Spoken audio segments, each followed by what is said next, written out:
Part 1. Laying the Foundation. The 5 Market Influencers. Bargaining Power of Customers. Anybody who has worked in the language services industry for more than a day or two has had to deal with the bargaining power of customers. Hell, anybody who has ever had to work customer service to put themselves through college has had to deal with this.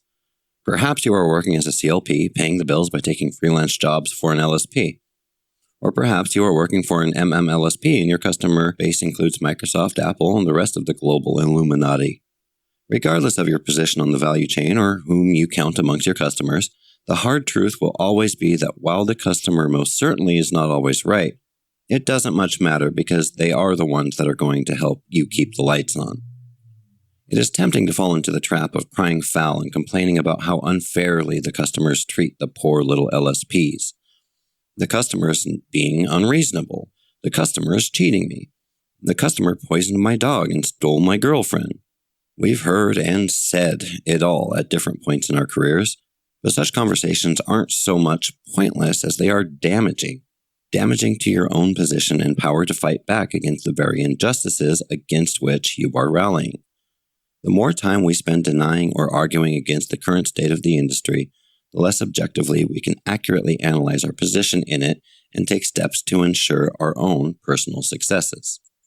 This is by far the most powerful force at play within the language services industry, and certainly the one that most people come up against most often.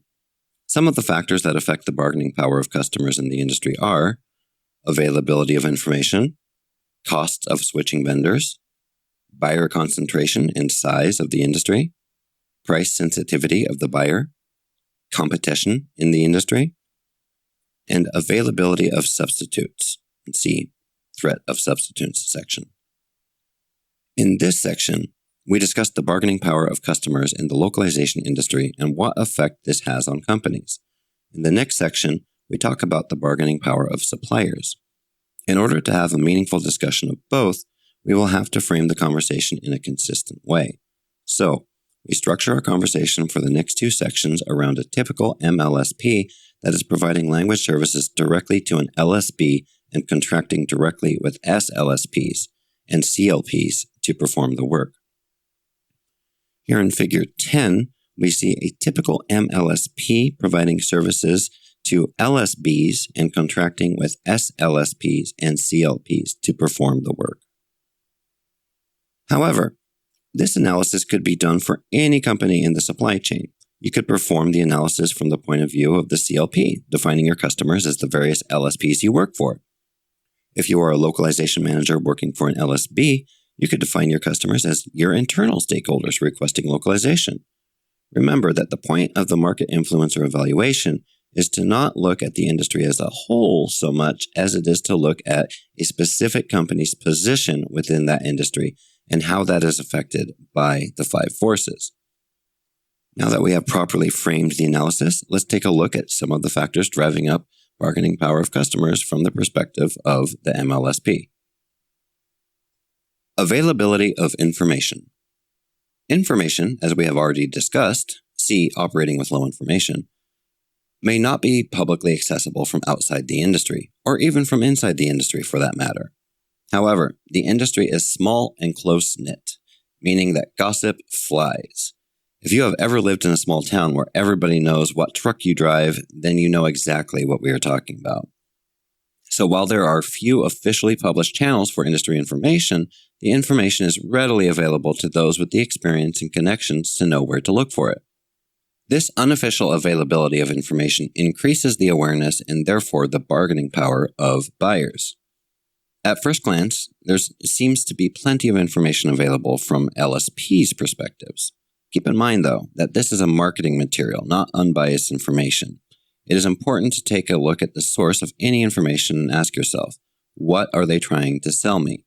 Mostly, they are trying to sell you their services, and are only presenting the information that they have handpicked to make themselves look the most attractive.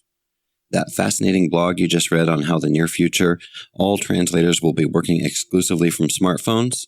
That's probably from a company that just developed a new technology for this and is trying to peddle their wares. South American LSPs will publish articles and blogs about the importance of adapting Spanish for different Latin American countries. while European LSPs will counter with blogs about how money would be better spent on European languages. As with so many aspects of the language services industry, it depends upon who you know. The relationships you build in this industry are the best tool for figuring out the real information that will help you make better decisions. You would do well to join industry associations and attend networking events to build your circle of trusted colleagues. These will be your best source of information that you rely upon as you try to navigate the industry. So how does this strange environment affect the customer's buying power? Simple. The more information that customers have at their disposal, the higher their bargaining power. Think about it. Would you want your customers to have access to all your competitors' prices? Of course not, because they could use this information to drive down your prices, or even worse, they could just leave you to go work with one of your cheaper competitors. Unfortunately for LSPs, whether or not your customers are getting quality information is not really important. For example, let's say one of your customers attends an industry conference and hears a presentation from your competitor about how the future of translation is crowdsourcing. It just so happens that this competitor specializes in setting up crowdsourced solutions and is merely trying to steal your customer. But that doesn't matter to your customer. They are going to act on this information.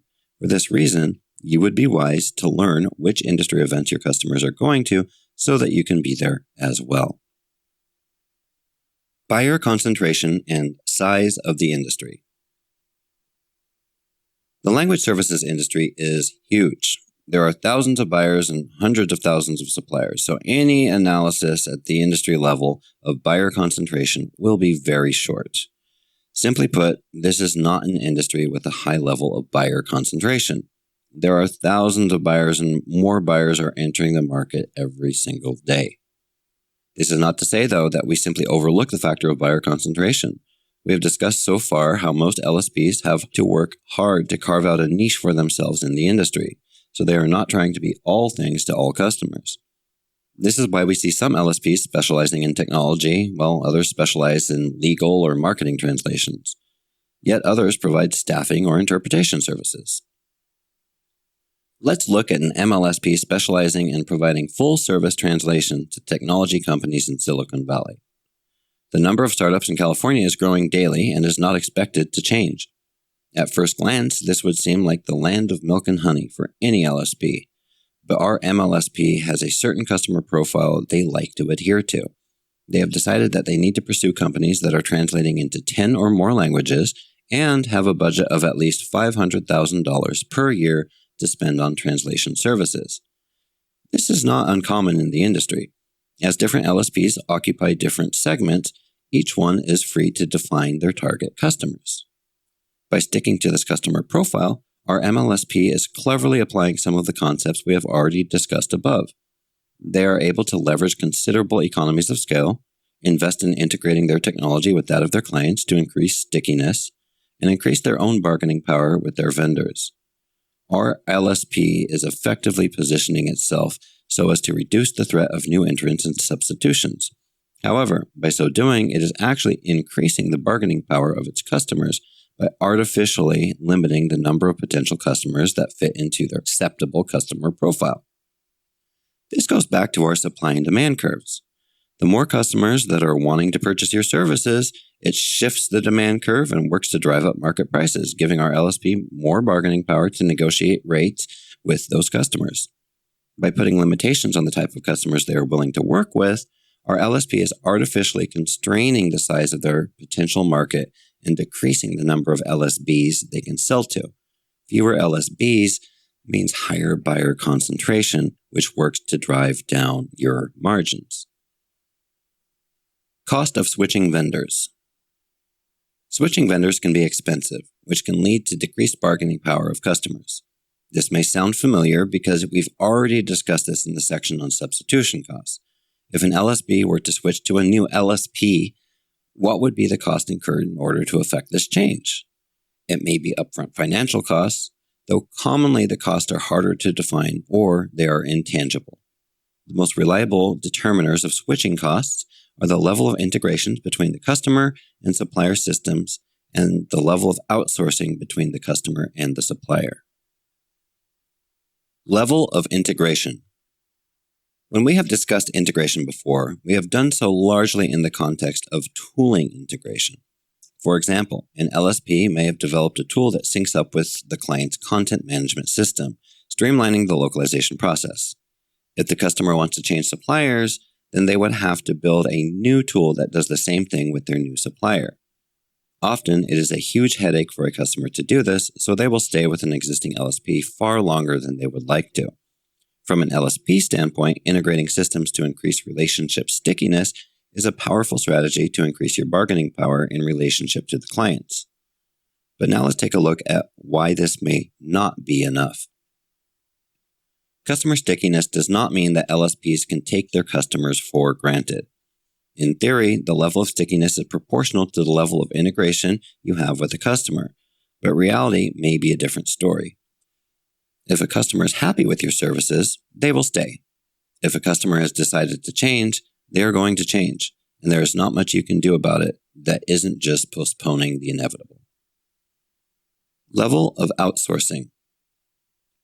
Integration between service providers and customers generally means that processes typically done by the buyer are eliminated and replaced with automation. This adds value to the customers because it means their work is decreased and therefore they reduce their internal costs. Another way to decrease the buyer's work is to simply shift the work over to the supplier side by outsourcing. If you think about it, there is always a minimum level of outsourcing that happens when an LSP engages with an LSP. The LSP is paying the LSP to outsource the translation and associated management processes. So when we are looking at the LSP to LSP relationship, it is not a matter of whether the LSP chooses to outsource, but rather how much they outsource. This decision is made by each LSP based on a number of factors such as budget, ability to outsource, nature of services being outsourced, internal structure, company values, privacy and confidentiality concerns, and comfort level with the idea of outsourcing. At an LSP, it is always the goal to get more and more work from your existing clients. As we discuss in later chapters, business is grown not just by acquiring new clients, but also by growing your existing accounts. Existing accounts grow if the LSP experiences an increase in volume, of course, but an enterprising LSP is not usually content to wait for their clients to send them more work. A growth-oriented LSP is always looking for ways they can add additional value for their clients by taking on additional services. Some LSPs prefer to keep the majority of their localization process in-house so they can retain tighter control over the process. Sometimes this is the best route, especially if they have a very experienced and capable localization department. Note, every LSP thinks they have a good localization department. If you are an LSP working for such a client, your goal here should be to build trust with that client and slowly shift more and more key components over to your team. Before you know it, the client has outsourced almost all functions relating to localization. When this happens, the LSP is now the expert and knows more about the LSP's localized products and services than they do themselves. All of this means that it will be very costly for the LSP to switch suppliers because they have literally no clue of where to even begin. There are a lot of tools and other intellectual property that is developed to run a localization program. Some of this IP is rightfully owned by the LSP, such as any translation memories, TMs, glossaries, and internal tools. However, perhaps the current LSP is the only one that knows how to properly segment the content in order to maximize the efficiency of those TMs. Or perhaps they have developed their own tools that augment or even fix the client's proprietary tools. All too often, when a client develops a tool for localization, it will require about 3 additional tools to be developed on the vendor side. At best, this is to augment existing features or to make them compatible with vendor-side tools. And at worst, this is required to compensate for the gross inadequacies of the client-side tool. This is why business-savvy LSBs will write into their contracts specific processes to be followed in case of a transition in order to hold the LSPs accountable during this phase. Usually, the incoming and outgoing LSPs will play nice with each other in a common display of cowardice that is not often seen in other industries. LSPs will bend over backwards to help a client that has just fired them because, in their minds, this is how they protect their information and leave the door open for more table scraps in the future. Also, they know something that the client doesn't, chances are high that the new vendor will fail. Price sensitivity of buyer. Price sensitivity refers to the emphasis that a client places on price in relationship to other factors when making decisions. Let's say you arrive in London and you need to search for an app to navigate the subway system.